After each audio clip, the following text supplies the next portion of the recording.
ஆனால் இன்னைக்கு பெண்ணை குறித்து ஒரு காரியத்தை நம்ம பேச விருப்பப்படுறோம். வாசிங்க பார்க்கலாம். நீதிமொழிகள் 31. நீதிமொழிகள் 31 ரொம்ப முக்கியமான வசனம். தயவு செய்து கவனிங்க, இது நிச்சயமாக உங்களுக்கு ஆசீர்வாதமாக இருக்கும். நீதிமொழிகள் 31 10ங்களா? குணசாலியான ஸ்திரீயை கண்டுபிடிப்பவன் யார்? அவளுடைய விலை முத்துக்களை பார்க்கிலும் உயர்ந்தது. போதும். எல்லா பெண்களும் ஒரு அல்லேலூயா சொல்லுங்க பார்க்கலாம். அல்லேலூயா, சத்தம் அல்லேலூயா. Okay fine. இப்போ உங்களுடைய விஷயத்துக்கு வரலாம். ஆண்கள் எல்லாம் தயவு செய்து கவனிக்கணும். ஓகே, இங்க இந்த வசனம் ரொம்ப தெளிவா சொல்லுது. குணசாலியான ஸ்திரீயை கண்டுபிடிக்கிறவன் யார்? அவளுடைய விலையோ முத்துக்களை பார்க்கிலும் உயர்ந்ததாக, விலை உயர்ந்ததாக. அப்போ குணசாலியான ஸ்திரீ எதற்கு ஒப்பா இருக்கிறாள் என்றால் முத்துக்கு ஒப்பா இருக்கிறாள், பேர்லுக்கு ஒப்பா இருக்கிறாள். பேர்னா நீங்க சாதாரண இந்த லோக்கல்ல விற்கிற பேர்ல் வைக்க சொல்லாதீங்க, நினைக்காதீங்க. இது 1500 ரூபாய்க்கு ஒரு ஃபுல் மாலையே கெச்சிடும்.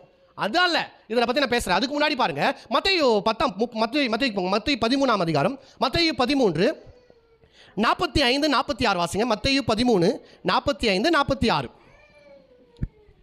மேலும் பரலோக ராஜ்யம் நல்ல முத்துக்களை தேடுகிற வியாபாரிக்கு ஒப்பா இருக்கிறது. அவன் விலை உயர்ந்த ஒரு முத்தை கண்டு போய் தனக்கு உண்டான எல்லாவற்றையும் விற்று அதை கொள்ளுகிறான். பாருங்க, ஒரு முத்தை வாங்குறதுக்காக அவன் என்ன பண்றான்? அவனுக்கு இருக்கிற எல்லாமே அவன் என்ன பண்றான்? விற்கிறான். அவன் எல்லாவற்றையும் வித்துட்டு தான் எதை வாங்குறான்? முத்து வாங்குறான். ஏன்னா முத்து அவ்வளோ காஸ்ட்லியானது. முத்து எவ்வளோங்க? அவ்வளோ காஸ்ட்லியானது. அவன் கிட்ட இருக்கிற சொத்துக்கள் எல்லாவற்றையும் காட்டிலும் முத்தை ரொம்ப வேல்யூபிளாக பார்க்குறான். இப்போ பைபிள் இந்த முத்துக்கு ஒப்பாத்தா ஒரு இல்லை குணசாலியான ஸ்திரீயை கண்டுபிடிக்கிறவன் யார்? அவளுடைய விலையோ முத்துக்களை பார்க்கிலும் உயர்ந்து. இப்போ நீங்களே பாருங்களேன், நான் சொல்கிறேன். குணசாலியான ஸ்திரீங்களா ஒரு அல்லேலூயா பார்க்கலாம். பார்த்தீங்களா? உங்கள் மேலே உங்களுக்கே நம்பிக்கை இல்லை. இப்போ உங்களை நீங்களே நம்பாத போது நான் எப்படி உங்களை நம்புறது? நான் எப்படி உங்களை தைரியமாக முத்துன்னு உங்களை கூப்பிடுறது? அல்லேலூயா. பிரியமானவர்களே, பைபிள் இந்த பெண்ணை, குணசாலியான பெண்ணை எவ்வளோ வேல்யூ பண்ணுது பார்த்தீங்களா? எனக்கு ரொம்ப பிடிச்சிச்சு பாருங்க இந்த வசனம். ஒரு பெண்ணு, ஒரு குணம் நிறைந்த பெண், வெறும் அழகை பற்றி பேசல, குணம் நிறைந்த பெண்ணை தான் முத்துக்கு ஒப்பாய் பைபிள் பேசுகிறது. அந்த முத்து எவ்வளோ காஸ்ட்லியா? தன்னுடைய சொத்துக்களெல்லாம் விற்று வாங்கி அந்த முத்தை வச்சுக்கினா போதும், இந்த ஒரு முத்து என் வாழ்க்கையின் மிகப்பெரிய ஆசீர்வாதமாக இருக்கும். அல்லேலூயா, சத்தம் அல்லேலூயா. இப்போ நீங்கள் சொல்லினாலும் பரவாயில்ல, கடைசியில் நான் கேட்பேன், தயவு செய்து சொல்லிடுங்க. ஏன்னா நீங்களாம் முத்துக்களாக நான் பார்க்குறேன். அல்லேலூயா, சும்மா சொன்னேன். சரி ஃபைன். நம்ம ஏன் பைபிள் இந்த பெண்களை முத்துன்னு சொல்லுதுன்றதை பற்றி நம்ம பார்க்கலாம். முதலாவது பெண்கள் பாருங்க, குணசாலியான பெண்ணை ஏன் பைபிள் முத்துன்னு சொல்லுது என்றால், இந்த முத்து இட்ஸ் வெரி ரேர். அது ரேர் எப்படி சொல்றது? ரேர், அபூர்வம், கிடைக்கிறது ரொம்ப அபூர்வம். பைபிள் ஏன் முத்துன்னு சொல்லுது என்றால், பெண்கள் எல்லாருக்குமே கெச்சிடுவாங்க. ஒரு பையனுக்கு பொண்ணு தேடுறீங்கன்னா ரொம்ப சீக்கிரமா ஒரு 1 2 3 ஒரு 4 5 பொண்ணுக்குள்ளேயே என்ன பண்ணுவோம்? மேட்ச் ஆகிடும் பாருங்க. ஆனால் குணசாலியான ஸ்ரீ ரொம்ப ரொம்ப ரொம்ப ரேர். சொல்லுங்க, குணசாலியான ஸ்ரீ ரொம்ப ரேர். ஏன் ரேர்னா, இந்த முத்தை பற்றி நம்ம பார்க்கலாம். முத்து பொதுவாக எங்கே எடுப்பாங்கன்னு கேட்டால் கடல் அடியில் தான் எடுப்பாங்க தெரியுமா? இந்த கடல் அடியில் முத்து எங்கே இருக்குன்னா சிப்பிக்குள்ளே தான் இருக்கும். பார்த்துருப்பீங்க தானே? சிப்பி, அதுக்குள்ளே தான் என்ன இருக்கும்? முத்து இருக்கும். ஆனால் எல்லா சிப்பிலையும் முத்து இருக்காது, புரிஞ்சுக்கணும். எல்லா சிப்பிலையும் முத்து இருக்காது. ஏதாச்சும் ஒரு சிப்பில தான் இருக்கும் முத்து இருக்கும். இந்த முத்து எப்படி உருவாகுதுனால நான் பின்னாடி சொல்கிறேன். அதுக்கு முன்னாடி ஒன்று புரிந்து கொள்ளுங்க, கடல் ஆழத்தில் இறங்குவாங்க. நான் பார்த்துருக்கேன் பாருங்கள், இந்த தூத்துக்குடி பகுதியிலலாம் மீன் பிடிக்கிறத விட இன்னும் கொஞ்சம் ஆழத்துக்கு போயிட்டு அங்கே இந்த ஆக்சிஜன்லாம் கட்டின்னு உள்ளே குதிப்பாங்க. உள்ளே குதிச்சு ஆழத்துக்கு போவாங்க. அந்த ஆழத்தில் பயங்கரமாக இருட்டாக இருக்கும். இவங்க டார்ச் அதெல்லாம் அந்த எக்யூப்மெண்ட்ஸ் எல்லாம் வச்சுருப்பாங்க பாருங்க. இவங்க அடியில் போயிட்டு அந்த சிப்பிகளெல்லாம் என்ன பண்ணுவாங்கன்னா கலெக்ட் பண்ணின்னு வருவாங்க. கலெக்ட் பண்ணி ஒரு பேக் மாதிரி போட்டுன்னு வருவாங்க. மேலே ஒரு 10 ஒரு 20 எடுத்துன்னு வருவாங்க மேக்ஸிமம். அது எடுத்துன்னு அதை ஒன்றா திறந்து பார்ப்பாங்க. திறந்து பார்க்கும்போது ஒரு வேளை அதில் முத்து இருந்துச்சுன்னா ரொம்ப சந்தோஷம். ஆனால் அதிக நேரத்தில் முத்து கிடைக்காது. எல்லாமே காலியாக இருக்கும். எல்லாம் சிப்பியும் காலியாக இருக்கும். திறக்கிறாங்க, காலியாக இருக்குது. திடீர்னு ஒரு 10வது கடைசி சிப்பி தான் இருக்குது. அது சிப்பி திறந்தா நல்லா பெரிய ஒரு முத்து இருக்குதான். முத்துவை பார்த்த உடனே இவனுக்கு ரொம்ப சந்தோஷம். நான் அவ்வளோ ஆழத்துக்கு போனது நல்லது, நான் அவ்வளோ கஷ்டப்பட்டு தேடுந்து நல்லது, நான் இவ்வளோ பிரயாசம் பட்டது வீணாகலை, நான் எதிர்பார்த்த என்னுடைய முத்து, எனக்குரிய முத்து எனக்கு கிடைச்சிடுச்சு. அல்லேலூயா. கிடைக்கிறதெல்லாம் எடுத்து போட்டுக்கூடாது, கிடைக்கிறதெல்லாம் ஓகே பண்ணிக்கூடாது. அது முத்தா இருக்குதா, முத்து மாதிரியே பல மணிகள் இருக்குது. ஆமாவா இல்லையா? அடுத்த மாதம் ஸ்டார்ட் ஆகும் பாருங்கள் திருவிழா, போய் பாருங்களேன். இந்த இந்த இதில் அதான் பூத்தேரில் ஏகப்பட்ட முத்துக்கள் இருக்கும். எல்லாம் பிளாஸ்டிக்கும் தகுடோ இரும்போ, ரொம்ப பல பலன் இருக்கும். நான் சொல்கிறேன் பாருங்கள், ஒரிஜினல் கோல்டை விட கவரிங் ரொம்ப பல பலன் இருக்கும். ஆமாம் தானேங்க? அதே போல் தான் எப்போவுமே டூப்ளிகேட்டு பல அதுதான் பாருங்கள். பல பார்த்து மயங்கிடவே கூடாது. ஆண்களே மிக ஜாக்கிரதையாக இருக்க வேண்டும். எதை பார்த்து மயங்கிடாது? பலன்னு பார்த்தா ஐயோ ரொம்ப பலன்னு இருக்குது, அது முத்தாக தான் இருக்கும். முத்து இல்லை, அது சொத்தை, அது பிளாஸ்டிக்கு. நல்லா புரிஞ்சுக்க. இவங்கெல்லாம் கண்டுபிடிச்சிடுவாங்க. அது பல்ல தேய்ச்சா கண்டுபிடிச்சிடலாம், அது கோடு கிழிச்சா வெள்ளி மாதிரி வரும் கண்டுபிடிச்சலாம். அந்த ரிசர்ச் எல்லாம் உங்களுக்கு வேண்டாம். அது முத்தா இல்லையா? நான் சொல்கிறேங்க, முத்து ரொம்ப ரேர், அது ரொம்ப அபூர்வம், எல்லாருக்குமே ஈஸியாக கிடைச்சிடாது.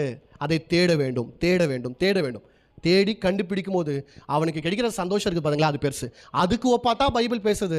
ஒரு பெண்ணானவள், குணமான பெண் எதற்கு ஒப்பானவள் என்றால் முத்து. பிகாஸ் ஷீ மோஸ்ட் ப்ரெஷியஸ், அவள் மிக வேல்யூபிள் ஆனவள். அநேக பேர்னா ஆண்கள் நினைக்கிறாங்கன்னா, ஒரு பணக்கார பொண்ணை கல்யாணம் பண்ணிட்டா லைஃப் செட்டில், ஒரு நல்ல வேலை செய்து கை நிறைய சம்பாதிக்கிற பொண்ணை கல்யாணம் பண்ணால் லைஃப் செட்டில் அப்படின்னு நினைக்கிறோம். வாழ்க்கை எப்படின்னா மாறலாம். ஆனால் ஒன்றுமே இல்லை. எத்தனோ நான் குடும்பங்களில் பார்த்துக்கிறேன், ஒன்றுமே இல்லை, ஏழை கஷ்டப்படுற ஒரு பெண்ணு. அந்த பெண்ணை கல்யாணம் பண்ணி அந்த பெண் புத்திசாலியாய் குணசாலியான பெண்ணாக இருக்கிறபடியால் ஓஹோன்னு வளர்ந்துட்டுவங்க எவ்வளோ பேர் இருக்கிறாங்க. அப்போ நம்ம பார்க்க வேண்டியது என்னன்னு கேட்டால், அவள் முத்தானவளா, முத்து போல் குணமுடையவளா, இஸ் ஷீ ப்ரெஷியஸ், அவள் உண்மையாகவே விலமதிக்கத்தக்கவளாய், அதை பார்ப்பது ரொம்ப முக்கியம். அதனால தான் பைபிள் ஒரு பெண்ணை முத்து என்று சொல்கிறது. அல்லேலூயா. ஏன் ஷீ இஸ் வெரி ரேர், அவள் அபூர்வமானவள். எல்லாருக்குமே கிடைச்சிட மாட்டாங்க. பார்க்குற இடத்துலலாம் பெண்கள் இருக்காங்க, ஆனால் எல்லாருமே குணசாலியான பெண்கள்னு நம்ம சொல்லவே முடியாது பாருங்க. ஆரம்ப காலகட்டத்தில் அநேக ஆண்கள் திருமணம் பண்ணும்போது அவங்க ஒரு 2-3 பாயிண்ட்டை வச்சுன்னு கல்யாணத்தில் மாட்டிக்கிறாங்க. அந்த பெண் அழகாக இருக்கணும், அந்த பெண் ஸ்லிம்மாக இருக்கணும், அந்த பெண் கில்லுனா ரத்தம் வரணும், நீட்டு முடி இருக்கணும். இதெல்லாம் சம்மந்தம் ஒன்றுத்துக்கும் உபயோகம் ஆகாத ஒன்று பாருங்கள். கல்யாணத்துக்கும் அழகுக்கு நீ என்ன கல்யாணம் பண்ணி என்னது ரேம்ப் வாக், இது உலக அழகி போட்டிக்கா கொண்டு போகிறேன், ஒன்றும் இல்லை போல. அப்போ குடும்பம் நடத்துறதுக்கு என்ன தேவை, அதை தான் ஒரு பெண்கிட்ட பார்க்கணும். எல்லா ஆணும் பார்க்க வேண்டியதுன்னா இவளை வச்சு என்ன பண்ணலாம், அது அல்ல. குடும்பம் நடத்துறதுக்கு என் குடும்பத்துக்கு ஏற்றவளா இவள் இருக்கிறாளா, இவளை நான் திருமணம் பண்ண என் வாழ்க்கை சந்தோஷமாக இருப்புமா, நாங்கள் 2 பேரும் வாழ்நாள் முழுமையாய் பிள்ளைகளை பெற்ற அந்த பிள்ளைகளெல்லாம் நன்றாய் வளர்த்து இந்த உலகத்துக்கு ஆசீர்வாதமாய் இருப்போமா, இந்த உலகத்துக்கு அதை பார்க்கணும் தவிர மற்ற காரியங்களை பார்ப்பது அல்ல. அங்கே தான் வாழ்க்கையில் மனுஷர்கள் என்ன பண்ணுறாங்கன்னா, ஆண்கள் திருமணம் பண்ணுற ஆண்கள் தவறி போகிறாங்க. ஏன்னா தேவையல்லாத குவாலிட்டிஸ் எல்லாம் இவங்க வச்சுருக்கிறதுனால தான் மூக்கு சப்பியாகுதுன்னு பொண்ணை ரிஜெக்ட் பண்ணுறான். முடி ரொம்ப சின்னதாகுது பிரதர், எங்கள் முடிக்கும் வாழ்க்கைக்கு என்னங்க சம்மந்தம் இருக்க போகுது, உனக்கு ஒன்னால எல்லாம் டிக்காக போகுது, எல்லாம் கொட்டிட்டு போகுது. புரியுதுங்களா நான் பேசுகிற காரியம்? அப்போ முடியவே மெயினாக வச்சுன்னு கல்யாணம் பண்ணிடக்கூடாது. மூக்கு கூறுன்னு அதுக்காக கல்யாணம் பிரதர், மூக்கு கூறான்னு கல்யாணம் பண்ணிட்டேன், வாழ்க்கையே கூறா குத்தி விட்டு போயிடும். அப்போ மூக்கு கூறாயிருந்துச்சு, முடி கம்மியாக இருந்துச்சு, வாய் பெருசாகுது, பல்லு முன்னாடிக்குது, இதெல்லாம் பார்த்து வாழ்க்கையை நல்ல முத்துவை இழக்கிற வாலிபர்கள் இருக்கிறாங்க.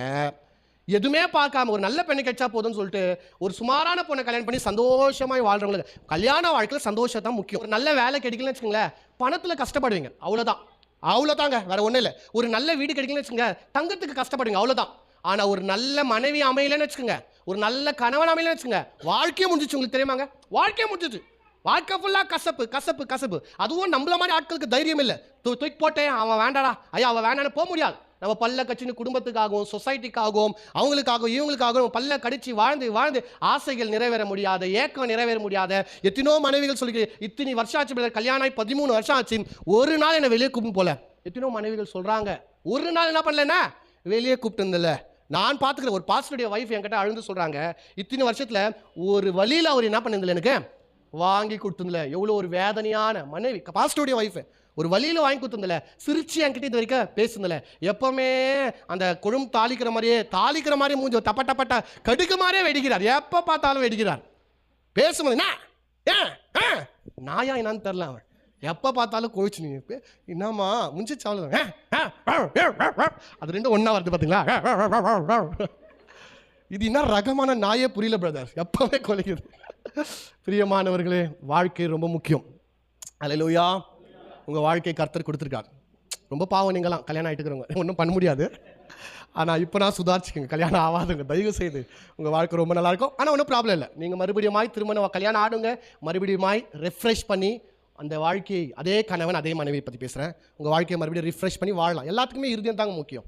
எல்லாத்தையும் விட்டு கொடுத்து பொறுத்து அட்ஜஸ்ட் பண்ணி மனசு கசப்பெல்லாம் விட்டுட்டு மறுபடியும் வாழ்கிற வாழ்க்கை ரொம்ப சந்தோஷமாக இருக்குன்னு நம்புகிறேன். ரெண்டாவது காரியத்துக்கு போகலாம். முதலாவது நான் சொன்னேன், அந்த பெண் மிக அபூர்வமானவள், குணசாலியான ஸ்திரீ, அபூர்வமானவள், அதனால தான் அவளுக்கு முத்துக்கு ஒப்பா பேசுகிறாங்க. ரெண்டாவது காரியம் ரொம்ப முக்கியமான காரியம், pearl are formed through the pain.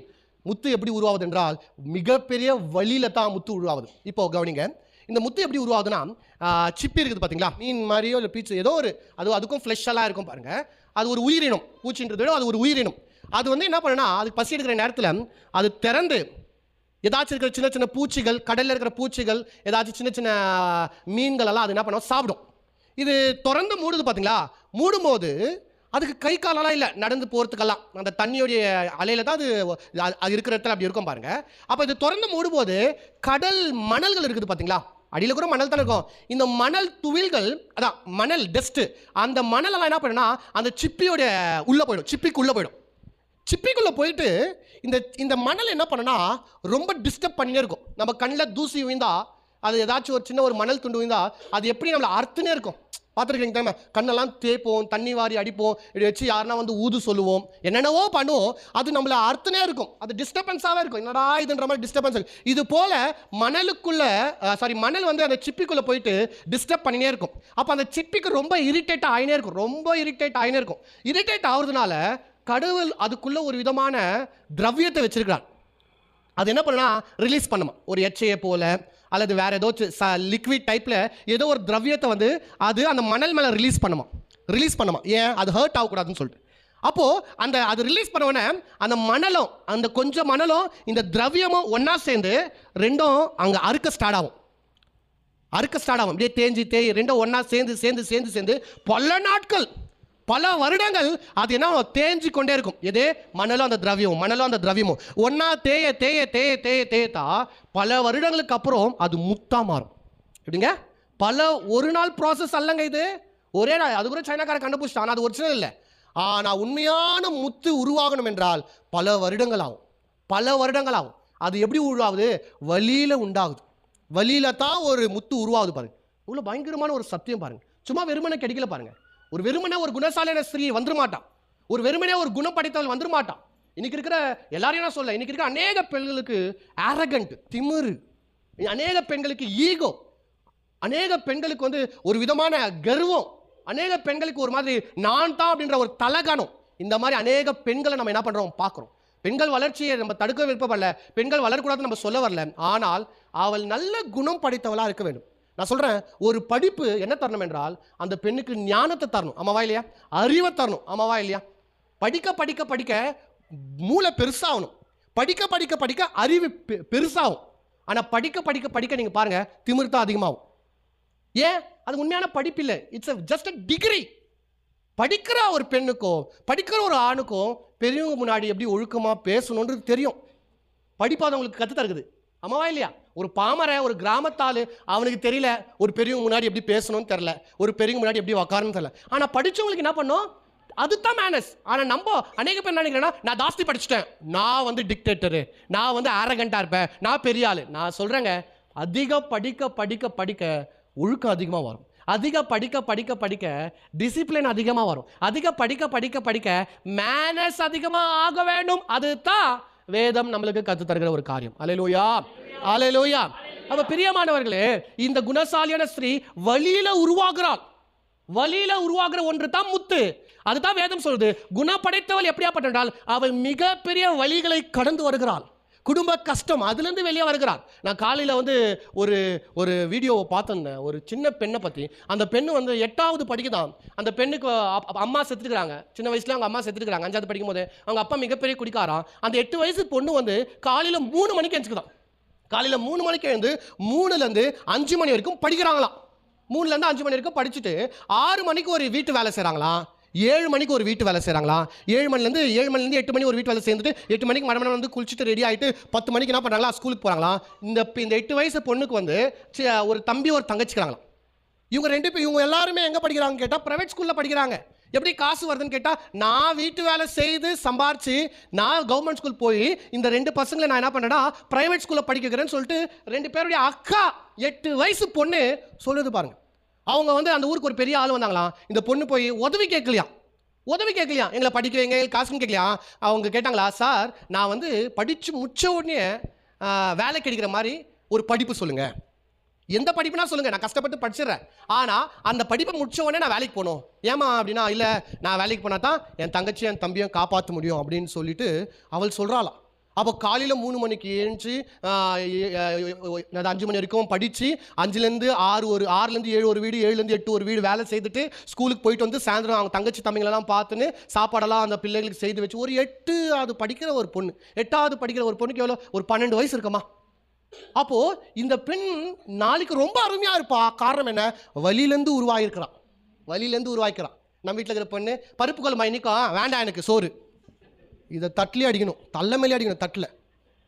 அம்மா சொல்கிறாங்க வெக்கமே இல்லாமல், எங்கள் பொண்ணுக்கு பெருக்க தெரியாது பிரதர், சரியா பொட்ட பொண்ணு அசிங்க வெக்கமே இல்லை, எனக்கு சாப்பாடு செய்ய தெரியாது, கல்யாண வயசில் சாப்பாடு செய்ய தெரியாது, வீடு பெருக்க தெரியாது, துணி அது துணி காசுக்குனா பிரதர் காலர்லேயும் கஃப்லேயும் அழுக்கே போகிறதில்ல, இல்லை எனக்கு பழக்கம் இல்லைங்க. அதெல்லாம் அதுக்குன்னா நீ கோஸாக போக முடியும். நல்லா மேக்கப் போடுறது, லிப்ஸ்டிக் எப்படி வெளியே பார்டரை தாண்டாமல் போடணும்னு தெரியுது, ஐப்ரோ அப்படியே கோடி கிளிக்க தெரியுது, சாமானும் கழுவத்தல்ல சோப்பாக அப்படியே இருக்கிறது. அவங்கள சொல்கிறேன். கவனிங்க, குணசாலியான Sri வலியிலேருந்து உருவாகிறாள்.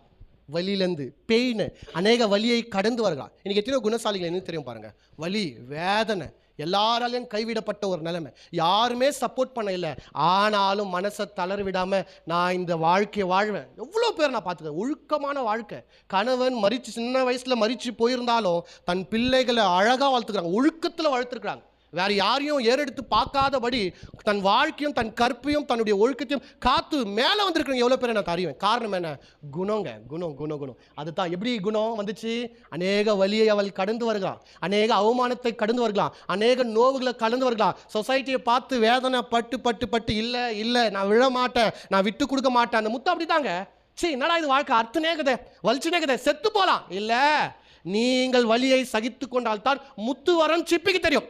When I am suffering the pain, when I am steadfasting the pain, இந்த வலியை நான் சுமக்க என்னிலிருந்து ஒன்று உருவாகுது பார்த்தீங்களா, அதுதான் முத்து. அது மிக விலையேற பெற்றது. நான் சொல்கிறேன், இன்றைக்கி வேதனையில், கஷ்டத்தில், கண்ணீரில், அவமானத்தில், நிந்தையில், பாடில், உபத்திரத்தில் வாழ்ந்து கொண்டிருக்கிற பெண்களாக நீங்கள் இருப்பீர்கள் என்றால் உங்களுடைய அவமானம், உங்கள் வெக்கமெல்லாம் கொஞ்ச காலம் தான் பாருங்கள், அதுக்கப்புறம் ஒரு நாள் வரும், அது மிக விலையேற பெற்ற முத்தாக இருக்கும். இன்றைக்கி அநேக தாயாருக்கு தங்களுடைய பிள்ளை தான் முத்து. ரொம்ப கஷ்டப்பட்டு வளர்த்தேன் பிரதர், நான் கல் உடைச்சி தான் என் பிள்ளையை வளர்த்தேன், என் பிள்ளை இன்றைக்கி டாக்டர், அந்த பிள்ளை தான் முத்து. அந்த புள்ளியை வளர்க்கறதுக்காக தான் இந்த அம்மா இவ்வளோ கஷ்டப்பட்டாங்க. அது முத்து வெளியே வரும்போது இந்த அம்மா ரொம்ப சந்தோஷமாக, அம்மாவா இல்லையாங்க, நான் சொல்கிறது உண்மையா இல்லைங்க.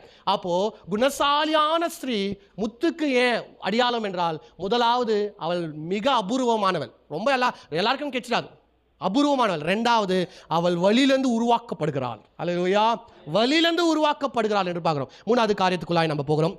தயவுசெய்து தப்பாக நினைக்காதீங்க, உங்களை பற்றி நான் பேசல, சப்ஜெக்டை பேசுகிறேன். ஒருவேளை நீங்கள் இப்படியாப்பட்ட ஆட்களாக இருந்தால் கர்த்தருக்கு ஸ்தோத்திரம். ஒருவேளை அப்படியாப்பட்ட ஆளாக இல்லைனா உங்களை நீங்கள் வளர்த்து கொள்ளுங்கள். ஆமாம், நான் வந்து வேல்யூ இல்லாத ஆட்களாக இருக்கிறேன், நான் ஒரு வேல்யூபிளான ஆளாக இருக்கணும். இன்றைக்கி அநேக பெண்கள் வேல்யூ இல்லாதனால தான், நீ செத்து போகிறேன்னா அப்போ எனக்குனா போச்சு, வீட்டு விட்டு போகிறேன் அப்போ எங்கன்னா எனக்குனா போச்சு, நீ இல்லைன்னா என்னால் வாழ முடியாதுன்னு நினைக்கிறியா அப்படின்னு ஆண்கள் பேச ஸ்டார்ட் பண்ணாங்க. நீங்கள் முத்துவாக இருக்குன்னா உங்களை விடவே மாட்டாங்க, அவங்களுடைய மிகப்பெரிய சொத்தாக நீங்கள் இருப்பீங்க. ரைமிங் நல்லா இருக்குல்ல, முத்து சொத்து, கர்த்தருக்கு ஸ்தோத்திரம். 3வது காரியத்துக்குள்ளே போகலாம். pearl grows slowly. முத்து மிக மிக மிக ஸ்லோவாய் உருவாகிற ஒன்று. அல்லேலூயா, அல்லேலூயா. அதுதான் நான் சொல்கிறேன் பாருங்க, பேரண்டிங் அதுக்கு தான் ரொம்ப முக்கியம். இந்த முத்து நான் சொன்ன உடனடியாக வராது, அது நீண்ட நாள் ஆகும்.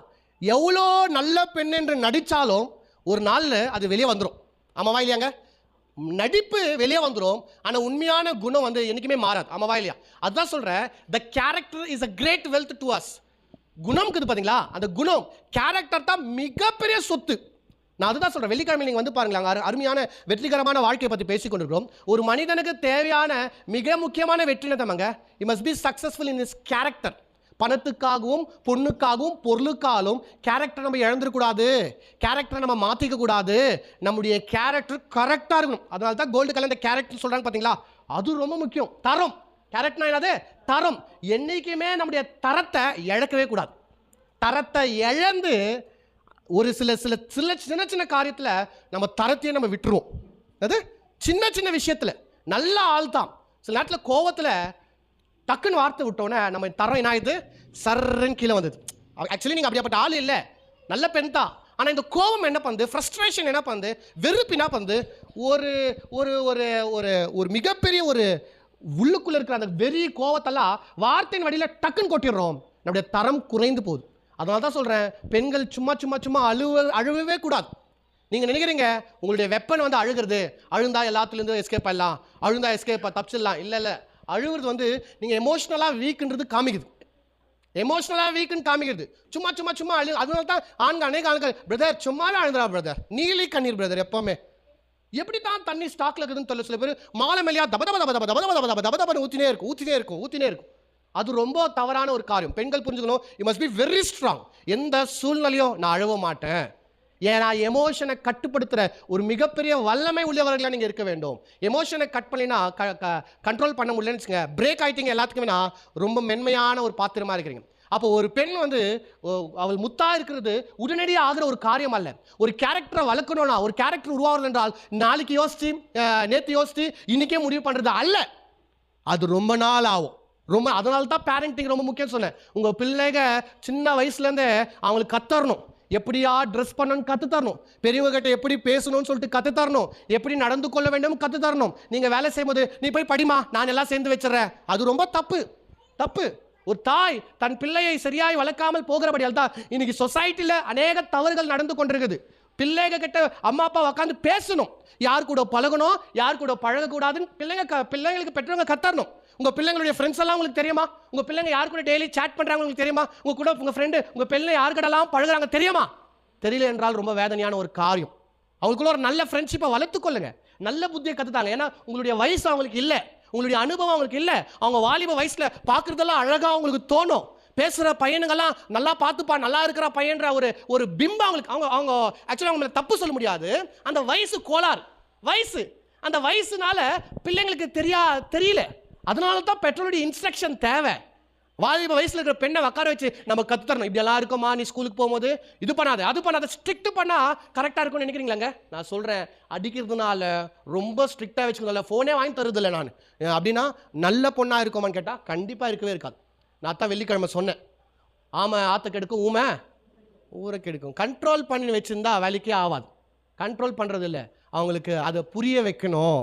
இது கரெக்டு, ஒரு லைஃப் பார்ட்னரை எப்படி தேர்ந்தெடுக்கணும், ஏன் ஒரு பெண்ணுக்கு ஆண் முக்கியம், ஏன் உங்கள் வாழ்க்கை இப்படி இருக்குது, எல்லாத்தையும் எக்ஸ்பிளைன் பண்ணணும். பண விஷயத்தை பிள்ளைகளுக்கு கற்றுத்தரணும். பணத்தை எப்படி கையாளணும்னு கேட்குறதெல்லாம் வாங்கி கொடுக்குறது அல்ல. இந்த பணத்தை சம்பாதிக்கிறதுக்காக நம்ம என்ன பண்ணுறோம், எல்லாமே பிள்ளைகளை கத்தந்து வளர்க்குறது ரொம்ப முக்கியம். அதனால தான் பேரண்டிங் ரொம்ப முக்கியம். இதை பற்றி நம்ம பேரண்டிங் பற்றி நம்ம பேசுவோம், பின்னாடி எல்லாம் பேச போகிறோம். அப்போ கவனிங்க, திருமண வாழ்க்கையில் ஒரு பெண்ணை தேர்ந்தெடுப்பது ரொம்ப முக்கியம். அப்போ நமக்கு கிடைக்கிற ஒரு மனைவி, அந்த மனைவி முத்தா போல இருந்தால் எப்படி இருக்கும்னு நினச்சி பாருங்களேன். ஸோ அப்போ முத்தா ஒரு பெண் உருவாகணும் என்றால் ஷி மஸ்ட் கிராஸ் அநேக பிரச்சனைகளை தாண்டி வருகளாக இருக்க வேண்டும். அவள் சீக்கிரத்தில் உண்டாகணும் அல்ல, நீண்ட காலம் அதை பயிற்சி எடுத்துக்கொண்டு வந்தவள். ப்ராக்டிஸ் பண்ண வைக்கணும் நம்ம பிள்ளைகளை. இப்படி பண்ணுமா, அப்படி பண்ணுமா, அது செய்யுமா, இது செய்யுமா, இது பண்ணாத, அது பண்ணக்கூடாது, அது தப்பு, இது கரெக்டு, பிள்ளைகளுக்கு போதித்து வளர்க்க வேண்டும். அல்லேலூயா. அப்போ உங்கள் பிள்ளைகள் முத்தா இருப்பாங்க நான் நம்புகிறேன். 4வது காரியத்துக்கு போகலாமா? 4வது காரியம், pearl comes from the hidden place. முத்து எங்கேருந்து வருது என்றால் ஒளிப்பிடத்திலேருந்து வருகிறது, ஓப்பனில் இல்லை. எல்லாம் வேல்யூபிளான பொருள் பாருங்களேன், எல்லா வேல்யூபிளான பொருள் கிடைக்கிறது கஷ்டம். கோல்டு சொல்கிறோம் பார்த்தீங்களா, கோல்டு கிடைக்கிறது ரொம்ப ஈஸியாக. போயிட்டு மாங்காய் மாதிரி அப்படியே மாங்காய் மரத்தில் தொங்கினுக்கு அர்த்தம் வந்துற மாதிரி அர்த்தம் வந்துட முடியுமா? முடியாது. அது பூமிக்கு அடியில் போய் தோண்டி எடுத்து கிரைண்ட் பண்ணி பவுட்ரு பண்ணி அதை ஏகப்பட்ட கெமிக்கலில் தான் பிரிக்க முடியும். Because it is a valuable, that's why it's hidden. விலை மதிக்க முடியாத பொருட்கள் எப்பவுமே மறைந்திருக்கும். தங்கம் மறைந்திருக்கு, அதே போல் டைமண்ட் மறைந்திருக்குது, அதே போல் முத்தும் அப்படித்தான். முத்து மறைந்திருக்கிறது. she will not be exploring. அப்படியே அவள் தன்னை காமித்துக் கொள்கிறவள் அவள் குணசாலின ஸ்ரீயா இருக்க முடியாது. எக்ஸ்ப்ளோர் ஆகிப்பான் பார்த்தியா, என்ன பார், என் அழகப்பார், என் நடையப்பார், அவள் குணசாலியான ஸ்ரீயா இருப்பாள். இல்லை, she will be hidden. மறைந்து வாழ்கிறவளா இருப்பாள். மறைந்து வாழ்கிறா ஒளிஞ்சு வாழ்றதை பற்றி நான் சொல்ல, அதிகம் எக்ஸ்ப்ளோர் ஆகவே மாட்டான். அதிக இன்னைக்கு பாருங்க, இதெல்லாம் மாறிச்சு பாருங்க. இன்னைக்கு அநேக பெண்கள் ட்ரெஸ் பண்றதே ஏன் பண்றோம்னா நமக்காக பண்றதில்ல, பார்க்கணும்னு தான் பண்றோம். அட்டென்ஷன் சீக்கிங் சொல்லிட்டு என்ன பண்ணுவாங்க சொல்லுவாங்க, இதை பார்த்து அட்டென்ஷன் சீக்கிங். லவுடா இருப்பாங்க, நான் அந்த இடத்துல எல்லாருக்கும் தெரிகிற மாதிரி நான் இருக்கணும். என்னது லைம் லைட்டுன்னு வாங்க பார்த்தீங்களா, spot light, lime light, attention seeking. அது போல் ஒருபோதும் நம்ம ட்ரை பண்ணவே கூடாது. நம்முடைய ட்ரெஸ்ஸிங்னாலையும், நம்ம ஆட்டிடியூட்னாலையும், நம்முடைய பேச்சுனாலையும் இதிலலாம் நம்ம வந்து அட்டென்ஷன் சீக் பண்ண ட்ரை பண்ணவே கூடாது. காரணம் என்னென்னா, முத்து எப்பவுமே ஒளிந்து தான் இருக்கும், முத்து எப்பவுமே மறைஞ்சு தான் இருக்கும், முத்து எப்பவுமே சைலண்ட்டாக தான் இருக்கும். நான் சொல்கிறேன், நீங்கள் எக்ஸ்ப்ளோர் ஆகுறதுனால நீங்கள் வேல்யூபிள்னு தெரிஞ்சுக்காதீங்க. புரியுதுங்களா? இன்னைக்கு உலகத்தில் நகையாய் போட்டுனுக்கிற தங்கத்தை விட கட்டி கட்டியாய் எங்கேயோ சைலண்டாகிற நகை தான் அதிகம். அம்மாவா இல்லையாங்க? அம்மாவா இல்லையாங்க? அப்போது நகை கோல்டு எப்பவுமே கோல்டு தான், அது எந்த இடத்துல இருந்தாலும் கோல்டு தான். அது ஒன்றும் காமிச்சிக்கணும்னு அவசியமாக இல்லவே இல்லை. நான் பேசுகிற பாயிண்ட்டை புரிஞ்சுங்க. முத்து ஒரிஜினல் இருக்கிற பட்சத்தில் நான் ஒரிஜினல் அப்படின்னு காமிச்சுக்க அவசியம் ஏதாச்சும் இருக்காங்க? இல்லவே இல்லை. அப்போ ஏன் ட்ரை பண்ணிக்கிறாங்க சில பேர், நான் வந்து ரொம்ப நல்ல பெண், நான் வந்து அழகானவள், நான்லாம் குடும்பத்தை கட்டுறாளுன்னு காமிக்கிறது ஒரு பிரச்சனை இல்லை. ஒருவேளை அதை எக்ஸ்ப்ளோர் பண்ணுகிற பெண்கள் உண்மையான முத்துக்களாக இருக்கவே முடியாது. ஒரு வசனத்தை வாசிக்கலாமா? வேகமாக வாசிக்கலாம், நேரம் இல்லை, இன்னும் ஒரு 6 நிமிஷம் இருக்குது, முடிச்சலாம் நம்ம. ஓகே, 1 பேதுரு 3:4. 1 பேதுரு 3:4. 1 பேதுரு 3:4. அழியாத அலங்கரிப்பாய் இருக்கிற சாந்தமும் அமைதலும் உள்ள ஆவியாகிய இருதயத்தில் மறைந்திருக்கிற குணமே உங்களுக்கு அலங்காரமாய் இருக்க கடவுது. எது உங்களுக்கு அலங்காரமா இருக்கணுமா? அமைதியும் சாந்தமும். வாசிங்க. சாந்தமும் அமைதியும் உள்ள ஆவியாகிய இருதயம். எது ஒரு பெண்ணை ரொம்ப அழகாக்குன்னா அமைதியும் சாந்தமும் சாந்தின்னு சொல்லிட்டு பாருங்க. சாந்தி கூட அமைதியும் தான் அர்த்தம். ஓகே பாருங்க, அமைதியும் சாந்தமும் உள்ள பெண் தான் ரொம்ப ரொம்ப ரொம்ப அழகான பெண்ணா. ஏற்றுக்க மனசிலினாலும் அந்த பெண் ரொம்ப கருப்பாக இருக்கலாம், அந்த பெண் பார்க்கறதுக்கு சுமாராக இருக்கலாம், ஆனால் அமைதியும் சாந்தமும் இருந்தால் அந்த பெண் எப்படியா குணசாலியான பெண். இல்லை, தப்பு ஒன்றும் இல்லை, கருப்பாக தான் நீங்கள் கல்யாணம் பண்ணி நான் சொல்ல வரலங்க. வெள்ளையா மாத்திரம் நீங்கள் பார்க்காதீங்க, அதை மாத்திரம் பார்க்காதீங்க, அமைதியும் சாந்தமுள்ள பெண்ணாகவும் இருக்கிறாளான்றது நம்ம கண்டிப்பாக என்ன பண்ண பார்க்கணும். ரொம்ப அழகாக சொல்லுவோம், அதுதான் அவளுடைய அலங்காரமா. ஒரு பெண்ணை அழகுபடுத்துறது என்ன?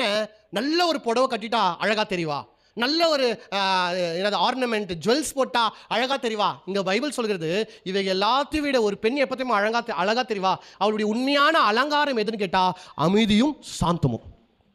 லபன் பேசினே இருக்கக்கூடாது, எப்போவுமே கத்தினே இருக்கக்கூடாது. நீங்கள் இல்லை பாருங்கள், நான் உணர்த்த சொல்கிறேன் அவங்கள. நீங்கள் ரொம்ப நல்லவங்க பாருங்க, இவ்வளோ அமைதியாக உட்காந்துக்கிறீங்க. உங்களெல்லாம் வெறும் சர்ச்சில் வேண்டி தான் அமைதியாக. ஒரு ஹஸ்பண்ட் சொல்கிறார், பிரதர் எங்கள் ஒய்ஃப் எங்கள் சர்ச்சில் மட்டும் தான், ஏன்னா அங்கே ஒண்டி தான் அமைதியாக வைக்கிறான். ஸோ சில பெண்கள் வாயாடுறது, பேசினது, தொணன்னு பேசுது, கத்துறது.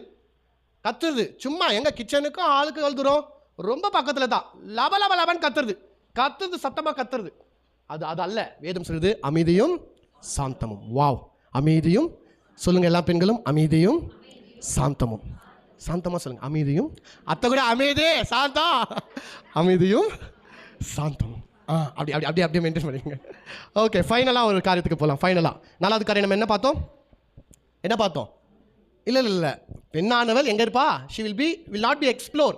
அவள் வெளிப்படையாய் எல்லாருக்கும் காமிக்கிறவளாக இருக்க மாட்டாள், அவள் மறைந்திருப்பாள். முத்து எப்பவுமே எங்கே இருக்கோ? மறைந்திருக்கும். கடைசி காரியத்தை பார்த்து நம்ம முடிக்கலாம், டைம் ஆயிடுச்சு. Pearl are naturally beauty. முத்து அது இயற்கையாகவே அழகான ஒன்று. முத்தை கட் பண்ணோம், கொஞ்சம் காவ் பண்ணோம், கொஞ்சம் டிசைன் பண்ணோம், கொஞ்சம் தேக்கணும், கொஞ்சம் அமுத்தணும், அதெல்லாம் அவசியமே இல்லை. அது ஆல்ரெடி பியூட்டியாக தான் இருக்குது. அம்மாவா இல்லையாங்க? முத்து ஆல்ரெடி எப்படி தான் இருக்குது, அது அழகாக தான் இருக்குது, அதை ஆல்டர் பண்ண அவசியமே இல்லை. இதே போல தான் பாருங்க, குணசாலியான ஸ்ரீ வந்து ஷீ இஸ் நார்மலி, அவள் naturally she is a beautiful. ஏன்னா நம்ம பியூட்டின்னு சொல்லும் போது மறுபடியும் அவுட்டர் அப்பியரன்ஸை தான் மறுபடியும் நமக்கு ஞாபகம் வருது. பியூட்டிஃபுல் விமன் அப்படின்னு சொன்னோன்னே நம்மளுக்கு மெலிசா இருக்கிறா, வெள்ளையா இருக்கிறா, நீண்ட முடி இருக்குது, அழகான கண் இருக்குது, இதுதான் நம்மளுக்கு தோணும். ஏன்னா பொதுவாகவே மனிதர்கள் என்ன நினைச்சிருக்காங்கன்னா, அழகுனாலே வெளி தோற்றத்தை நம்ம நினைத்து கொண்டிருக்கிறோம். ஆனா குணசாலியான ஸ்ரீ பாருங்க, it is not the beauty according to it outer appearance, it is about the character. அதுதான் பாருங்க, இது வந்து அழகா இருக்கிறதுனால முத்தா அல்ல, முத்தா இருக்கிறதுனால அழகு. புரியுதுங்க நான் பேசுற காரியம்? முத்தை விட அழகான பொருளை உருவாக்க முடியுமா? கண்டிப்பா உருவாக்க முடியும். ஆனா அது முத்தா இருக்க வாய்ப்பில்லை. நான் சொன்னேன் அதான் டூப்ளிகேட் முத்து மாதிரியே இருக்கும், முத்தை விட ஷைனிங் இருக்கும், முத்தை விட அழகா இருக்கும். அது அழகா இருக்கிறதுனால அது முத்து நம்ம சொல்லிட முடியாது. அதனால தான் இந்த கோட் நான் சொன்னேன், அழகா இருக்கிறதுனால அது முத்து இல்ல, முத்தா இருக்கிறதுனால அது அழகு. அல்லேலூயா, அல்லேலூயா. அப்போ ஒரு குணசாலியான ஸ்ரீ உண்மையாவே அழகானவள். Naturally she is a beautiful women. பொதுவாகவே அவள் அழகானவள். எதுல அழகானவள்? முதலாவது கேரக்டர்ல அழகானவள். அல்லேலூயா, அல்லேலூயா. இப்போ இருக்கிற எத்தனோ பெண்கள் அதான் சொல்ல பேரண்டிங் ரொம்ப முக்கியம் சொல்லிட்டு வீட்டுக்கு வந்தவங்களை வந்து உக்காந்து தண்ணி கொடுக்குற பழக்கமே இல்லை. கேட்டாண்டியே யார் வேணும்? அப்பா வீட்டில் இல்லை அப்படின்னா என்ன அர்த்தம்? போயிட்டு வான்னு அர்த்தம். டீ போட்டா டீ போட்டா டீ போட்டா டீ போட்டு வந்தா குடிப்போம். சாப்பாடு போட்டா ஆயிடுச்சு பிரதர், ஒன்றும் இல்லை தாழ்ச்சின்னோம் கொஞ்ச நேரம். பல பேரை பார்த்துருக்குறேன். இன்னைக்கும் அன்றைக்கும் காலம் பாருங்களேன் எப்படி மாறிச்சு. அப்போல்லாம் சொந்தக்காரர் வந்துட்டா ரொம்ப தொல்லை, அனுப்பவே மாட்டாங்க. ஊருக்கு போயிட்டா ரிட்டன் அனுப்ப மாட்டாங்க. ஸ்லிப்பரை தூக்கி ஒலிக்கி வைக்கிறது, பேக் எடுத்து ஒலிக்கி வைக்கிறது. இப்போ வந்து அவங்க மூஞ்சி கலத்துலையும் நம்ம பேக் பண்ணி வச்சிடறோம், சீக்கிரம் போட்டோன்ற மாதிரி. காலம் மாறுது. ஏன்? குணங்கள் மாறிச்சு. மனிதனிடத்தில் அன்பு கம்மியாயிடுச்சு, உறவு கம்மியாயிடுச்சு. இதை பில் பண்ணுற பொறுப்பு கர்த்தர் யாருக்கிட்ட கொடுத்துருக்காரு? பெண்களை கொடுத்துருக்காரு. அப்போ பெண்ணானவள் எப்படி எதில் அழகாக இருக்கணும்? கேரக்டரில் அழகாக இருக்கணும். ஒரு பெண் தன்னுடைய வெளி தோற்றத்தை அழகுபடுத்திக்கொள்ள எவ்வளோ நேரம் உபயோகப்படுத்துகிறாள் தெரியுமா? சில பெண்களெல்லாம் க்ரீமு மேலே க்ரீமு, ஃபவுண்டேஷனு, அதுக்கு மேலே அந்த க்ரீமு, அதுக்கு மேலே அந்த க்ரீம், அதுக்கு மேலே அந்த க்ரீம், அதுக்கு மேலே அந்த க்ரீமு. எத்தனை ஐட்டம், எத்தனை பொருட்கள், எத்தனை பென்சிலு, எத்தனை பேனா, எத்தனை ஸ்கெட்சு, எத்தனை ப்ரெஷ்ஷு, பெயிண்டிங்கு, என்னது பட்டி பார்த்து அதை தேய்ச்சி ரஃப் பண்ணி சாஃப்ட் பார்த்து அதுக்கு மேலே வந்து ஒரு ப்ரைமரி அடித்து, ப்ரைமரி மேலே 2 கோட் கலர் அடித்து, எவ்வளோ காரியம் இருக்குது. அது தப்பு ஒன்றே இல்லை. அவள் அழகாக காமிக்க அதெல்லாம் பண்ணுறான். கரெக்டா? அப்போ அதே போல தானே இருதயமாக அழகாக இருக்கணும். பேச்சு மூஞ்சி வள்ளியும் அழகாக இருந்தனே என்ன அப்படின்னு பேசணும். என்னங்க பிரயோஜனம் இருக்குது? ஆமாம் என் இஷ்டம் ஆவாது. என்ன பிரயோஜனம்? ஒன்றுமே பிரயோஜனமே இல்லை. அதுக்கு அடுக்கறி எடுத்து பூசிக்கிறதும், ஏன்னா உள்ளவும் அதே தான் வெளியும் அதே தான், அப்படி இருந்துடலாம். அப்போது நல்லா கவனிங்க, வெளி தோற்றத்தை விட உள்ள ரொம்ப முக்கியம். நல்லா கவனிங்க, வெளி தோற்றத்தை விட சில நேரத்தில் இந்த மாங்காய் பழம்லாம் பார்க்கும், மேலே பல்லன்னு இருக்கும், அர்த்தம் புழுகு வரும். அதே கேஸுங்க தான் சில பேர் வெளியே நம்பி சாதோ வெளியே ரொம்ப நல்லா பிரதர் பார்த்த உடனே அர்த்தம் பார்த்தா தான் தெரியுது ஃபுல்லாக புழுகு தான் சொத்தை தான். அது முத்தில சொத்தை. தயவு செய்து பிரியமானவர்களே ஜாக்கிரதை உள்ளவர்களாக இருங்க. மிகப்பெரிய எச்சரிப்பின் சத்தம். அப்போது நம்ம கல்யாணம் பண்ணிக்க போகிற பெண் முத்தா இருக்கா? உண்மையாகவே கேரக்டரில் முத்தா இருக்கா? நேசிக்கிறதுல முத்தா இருக்குதா? இருதயத்தில் முத்தா இருக்கா? இன்னொன்று சாப்பாடு போடுற விஷயத்தில் முத்தா இருக்குதான்னு பாருங்கள். அப்படி கை வரல சாப்பாடு போட சில பேருக்கு பிரச்சனை. வெள்ளை சாப்பாடை வாரி கொட்டுவாங்க. அந்த கறி குழம்பு ஊற்றும் போது தான் மிகப்பெரிய சோதனை. ரொம்ப அப்படியே கை வராது, உள்ளே போகாது, மொண்டா எல்லாமே எலும்பா தான் வரும் நம்மளுக்குன்னா. தாராள இறுதியை படைத்தவராக இருக்கணும் பெண்கள்ங்க. தாராள இறுதியை படிக்கணும். ஏன்னா உங்களுக்கு தான் பசியுடைய அருமை தெரியும், உங்களுக்கு தான் உங்கள் பிள்ளைங்க எவ்வளோ சாப்பிடுவாங்கன்னு தெரியும், உங்களுக்கு தான் உங்கள் கணவன் எவ்வளோ சாப்பிடுவாங்கன்னு தெரியும். கரெக்டாக இல்லையாங்க?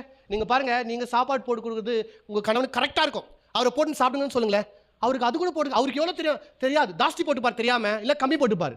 அப்போ உங்களுக்கு தெரியுது க்ளீனாக. ஒரு தாய்க்கு தெரியுது, ஒரு பெண்ணுக்கு தெரியுது அப்பா எவ்வளோ சாப்பிடுவார், மகன் எவ்வளோ சாப்பிடுவான், பொண்ணு எவ்வளோ சாப்பிடுது, அவங்க வயிறு உங்களுக்கு தெரியுது. அப்போ நீங்கள் எவ்வளோ ஒரு ஆசீர்வதிக்கப்பட்டவர்களாக இருக்கணும். அந்த இருதயமாக அப்படி தான் இருக்கணும். பாருங்கள், இருதயத்தில் சுத்தம் உள்ளவர்களாக இருக்கணும், இருதயம் பெருசாக இருக்கணும், இருதயம் அழகாக இருக்கணும். அவங்க தான் உண்மையான யாரு? குணசாலியான ஸ்ரீ. இப்போ சொல்லுங்கள், இங்கே குணசாலி ஸ்ரீயெல்லாம் ஒரு அழில சொல்லுங்க பார்க்கலாம். அது கூட ஓ அமைதியும் சாந்தமுமா? சரி, சூப்பர் புரிஞ்சிச்சு, எனக்கு புரிஞ்சிச்சு. கரெக்ட், சந்தோஷம். சரி, இந்த 4 பாயிண்ட் சொல்லிட்டு 5 பாயிண்ட் சொல்லி முடிச்சிடலாம். ஏன் வேதம் பெண்களை பார்த்து, குணசாலியான பெண்ணை பார்த்து முத்துன்னு சொல்லுது என்றால், முதலாவது அவள் அபூர்வமானவள், ரேர். ரெண்டாவது அவள் வழியிலிருந்து உண்டாகிறவள். முதலாவது அவள் அபூர்வமானவள், ரெண்டாவது அவள் வழியிலிருந்து உருவாகிறவள், மூணாவது மெதுவாக ஸ்லோ ப்ராசஸ் படிப்படியாக எல்லாவற்றையும் கடந்து வருகிறவள், நான்காவதாக அவள் மறைந்திருக்கிறவள், வெளிப்படுகிறவள் அல்ல, அவள் மறைந்து. இப்படியாப்பட்டவள் தான் முத்தா இருக்கிறாள். இப்படியாப்பட்ட முத்தை தேடி கண்டுபிடிக்கிற மனிதர்கள், வாலிப பையன்கள், திருமணம் பண்ணுற ஆண்கள் பாக்கியவான். முத்து இல்லாத நீங்கள் முத்தா ஆவம். இப்படி சிம்பிள் ப்ராசஸ். அவ்வளோ இதோ இப்போ சொன்னேன், அதுதான் வழி. இதை நீங்கள் சில வருடங்கள் கடைப்பிடிச்சிங்கன்னா, நான் சொல்கிறேன், இன்னும் 2 வருஷத்துக்கு அப்புறம் ஒரிஜினல் முத்தாவே நீங்கள் மாறிடுவீங்க. கர்த்தர் உங்களை ஆசீர்வதிப்பார். God bless you all.